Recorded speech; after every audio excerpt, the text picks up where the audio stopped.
Okay, so I'm gonna do a little update. It's nothing special, but I've been this is the top.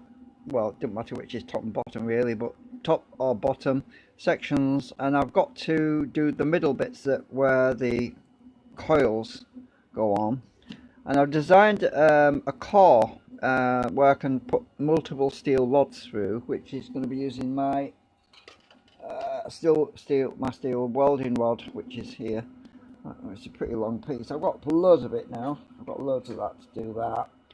I wanted to show you the design I've done for the core material. So let me just bring it up on the computer. I'm not going to switch over to the computer capture thing because it's I want to keep this video short, and plus I don't want a lot of hiss and noise and everything on the video. I'm actually printing them out at the moment, 3D printing the cores which are going to hold the core material. Let me just load this up. Right, I'll show you what I've been doing. Right, this, let me just get that close.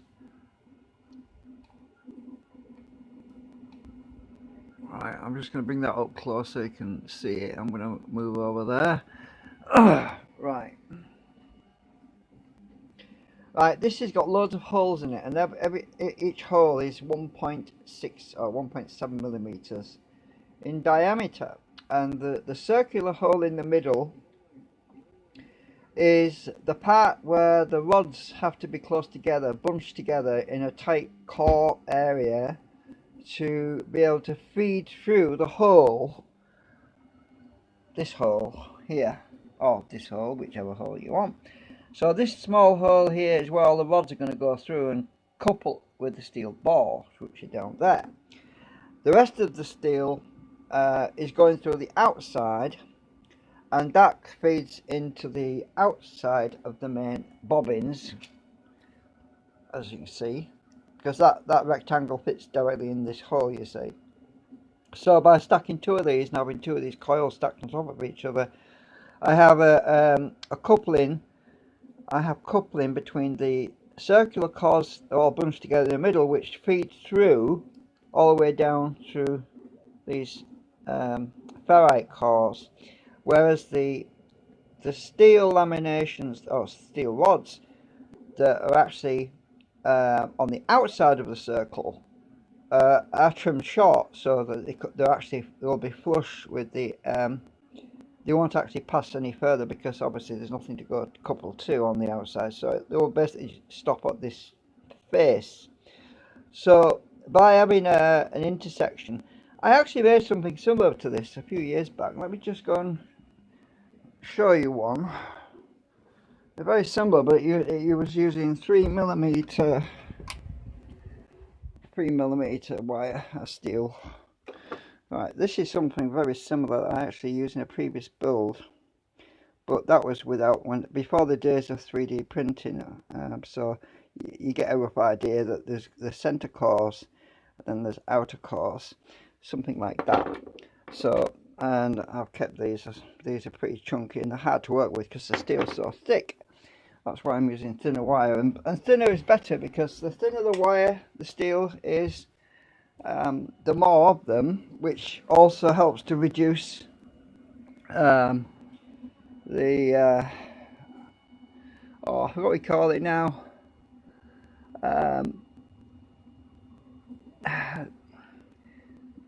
You know, the short. Anyway, you get an inductive. Yeah. So anyway, I forgot what you call it now. I can't think today. I am old. I'm getting old. So anyway. So this section, let me just back out. It's a lot easier to show you how it goes because I've got the model up now. I've been doing some updates to the model on the computer, but the model basically, for anyone that's not seen it already, just a quick glimpse, well, is basically like that, right? So yeah, just wanted to show you that so you could get an idea. I've been doing some tests now. With using the ball bearings, there will be a lot of losses. Now, I have been working on the corner couplers, which will use steel rods, as I said in a previous video. where we have steel rods that come out and to make the corners. Now I can make corners for this, but I want to do that later. I'll tell you why. Because the ball bearings are going to be lossy, so there's going to be quite a lot of loss on the coupling, which is fine at this point because I just want to do a test. It's about conversion to see how much power input versus power output, and how much of a load factor increases on the input when the output is loaded down. Well, the output will be obviously the coils which are going to be on there with the core material. Anyway, rather than mess about, because it uses a lot of steel to make these corners, I thought I'll do them later because I want to experiment with the ball bearings, because this is adjustable and it's very easy to take apart. I made these runners so that I can literally just pull this out. Let me just show you what I mean. If I pull this, the whole thing just falls out and I can take my coil straight out. See that? It's easy and it's adjustable as well. So now I'm going to have fun putting all that back in again, because the magnets keep attracting the ball bearings. But so I'm going to grab my ball bearings. I made the whole thing easy. Well, easier. I can do it with two hands, but it's difficult with one hand. I'm just trying to get the ball bearing off that magnet a minute. Right, I'll stick these ball bearings on top a minute. Right, push this back in a minute. It's difficult to do it. Right, stick that in the middle. Right, get a reasonable gap. Now I can, what I'll do is back this out a bit. Get my ball bearing. Hang on, it's too far. It wants to be a tight fit in there so it doesn't fall all the way down. Oops! Ah! Can't get my thumb out now. Right. Okay, let's see if I can get this in there. Oh, right. Get that one in. I'll try to do this while navigating this, holding this camera, and it's pretty fiddly. I can't do this with one hand, bear with me. Ah, this is funny. Right. So get that one up. I want this one elevated slightly, so oops. Damn it. Anyway, you know how it goes. I can't do it with one hand, I need two hands. So I was going to show you a demonstration. Actually, I need to put this back together again, don't I? Because I can't do the demonstration with it like that. So just give me a sec while I put the phone on the thingy a minute, because I can't do it with one hand. Right.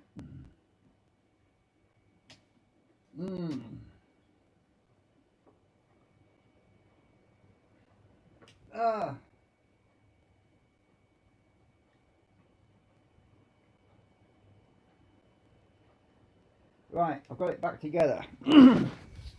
Okay, sorry about that. So I've been doing testing with the meter. Oops. Klutz on my klutz. Well, bring the meter over here a bit. Take the mouse out of the way. I was doing some little testing. Let's put this on amps. I mean, I'm only testing for how much current these coils use, because I'm not going to wind any more coils for this. I'm just going to use some coils I've already wound for now, because it uses a lot of copper and I don't fancy wiring them all, winding a bunch more, but they're pretty close to what they need to be. These are 470 ohms. Now I noticed a lot of other people have been building this Bearden, oh, what's his beard? I've forgotten his name now. What's it? I mean, my project's been going on for five odd years now. I never heard this guy until somebody told me about him. Well, they did mention him in passing, but apparently this Meg, apparently by Thomas Bearden, is all over the internet, and I didn't even know about it recently, but I've started looking at it because it turns out that his device is very similar to mine. My device is not the same as his, because he's using his is using a single magnet with south at the top and north at the bottom, whereas mine is using, that's basically half wave, oh well, half pole at the top and half pole at the bottom, because it's only either south at the top and north at the bottom. But mine's not the same as that. Mine is dual pole. My concentrics actually have north, south, north, south, north, south. So it's actually full wave, because when it's actuated, what happens is when we have one phase pulling this way, we have amplification on the south pole coming this way. When the polarity is reversed, we actually, the south pole is reflected the other way. So the south goes that way, the north comes this way. So mine is a full phase. It's full phase, whereas Bearden's is actually half phase. If you think about it, well, it must be because he's only got one half of the magnet pointing up. And so when mine's connected up, let me just connect my meter. I'm on the 10 amp range. Now this will use a lot of current actually, because I've got 24 volts here. Well, actually it'll be 11.1. It's actually 22 volts. So I've got 22 volts across these two batteries. But I'm not going to be pulsing it with. I've got a circuit which I've designed a few years ago with pulse width modulation. Well, pulse width. It's got dead time as well, which is perfect for this circuit anyway. So I'm glad, because I don't have to build another circuit. Actually, let me go and grab it. I might as well show you the circuit I built, because you might not have seen it. Hang on, it's in the bottom of my cupboard.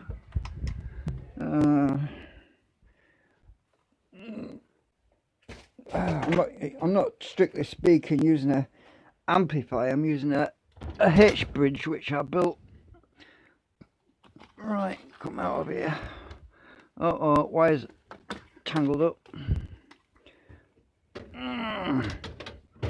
Right, this is my Hitch Bridge which I built. I'm not going to go in the other room, I'll just show you in here. So this is something I designed and etched and made, I've forgotten the date now, about 2 years ago maybe. I think it was 2 years ago.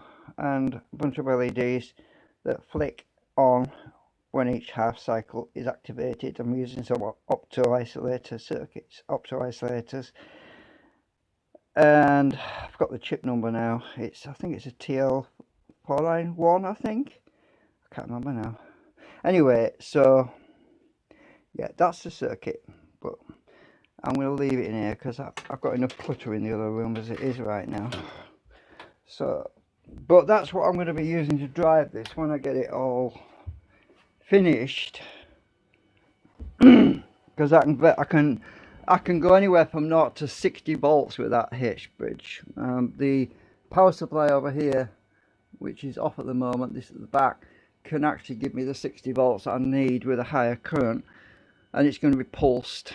So yeah, I was going to show you this. Let me just put the compass down here a minute, because the best way is to just put the compass on here so you can see with the field. So there's a compass, and I need to connect up my meter to this other. Come on, right, that's on. So that's connected. All I've got to do now is get my other wire. We can see the compass when yeah, you can see it swing around. So that's the field that's coming from this. It's pulling that, and we're using about, oops, let me just try to do that again. That's about 4 amps constant, 4.22 amps constant. That's obviously unacceptable when I'm running this, because I'll burn my coils out pretty quick. And these two are wired in parallel at the moment. And let's see, get my gauge, which I made. It's a little invention using magnets which are basically opposing each other in this tube. It gives me a guide. Oh, it's affecting my compass as well. I don't know if I can hold this while I'm holding the wire on. I want to move that out of the way. Right, so if I stick my gauge over here, it's probably going to fly across the room because I can't hold it and hold the camera at the same time. What I'm going to do is I'm going to stick this box here just to stop it from flying across the room. If I can get it wedged in there. Oops, that's not going to work. Can I get this in here? Balance, stay. Oh, it's not. It wants to be tilted down a bit. Ah.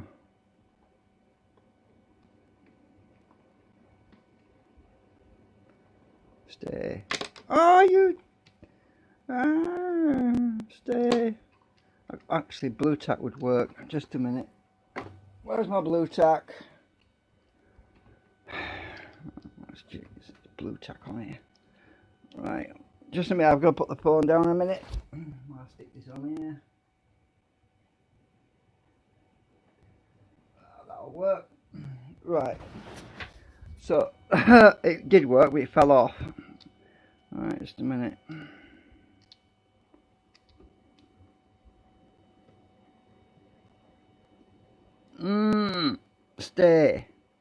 Stay on. Right, now I'm going to pulse the coil. You can see, oops, it fell. At least it moved. We saw it move before it fell off. Yeah, it's not sticking to this rubber ball very well. It's actually a mouse ball that's in there. It's a steel ball, but it's covered in rubber, and I like the idea of using mouse balls, those steel mouse balls, because of them coated in rubber. They don't make noise, they don't vibrate and give you a headache with rattling and things like that when things are working. So it's got its own shock absorbers built in as well. Right, so yeah, you get the idea. And this obviously I'll be pulsing it with Hitch Bridge, which is AC. So it'll be cycled one way or the other.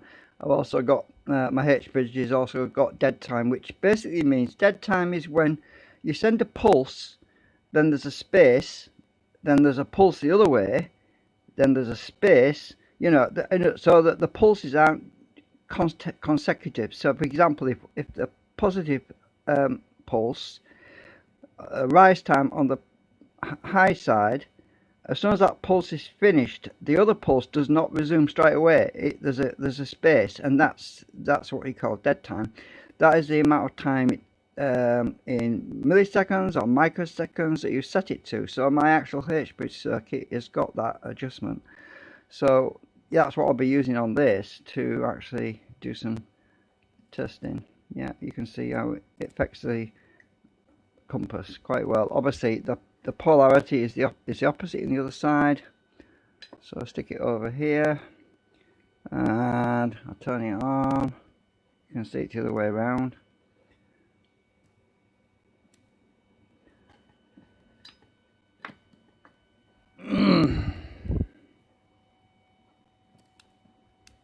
You can see the difference. So anyway, yeah, there's some losses with this because of the ball bearings, because it's omnidirectional ball bearings and flux in all directions.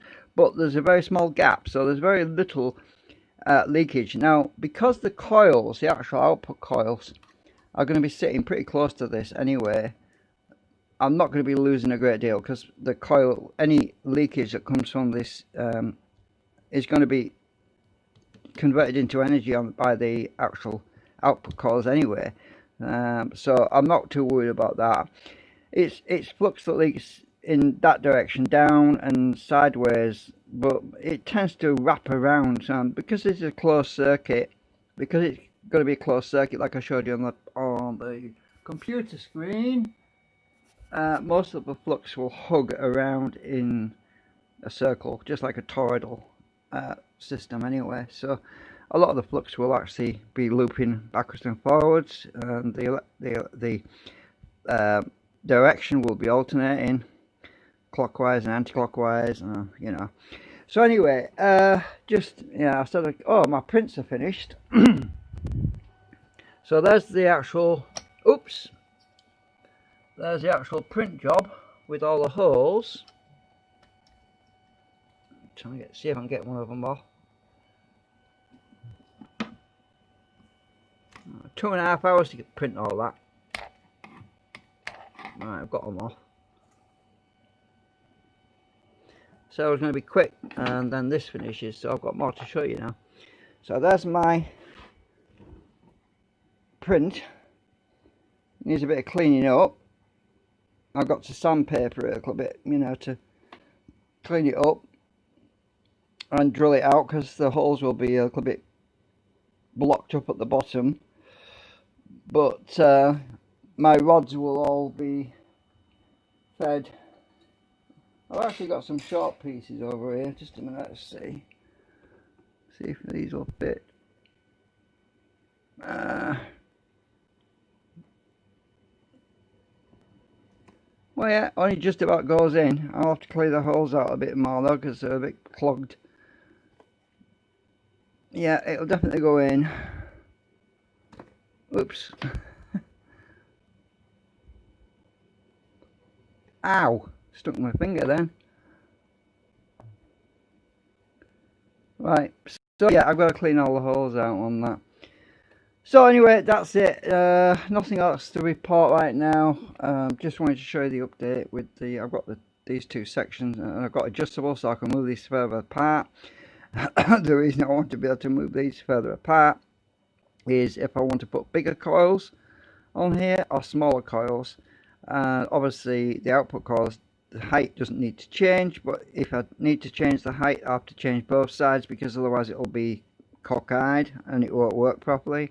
So both the coils on the right and the left have to be the same, or I can just stick a dummy coil in there, a bobbin that's got no coil wire on it, if I need to do. So anyway, I'll keep you posted, and hope you're all doing well with this flipping virus going around.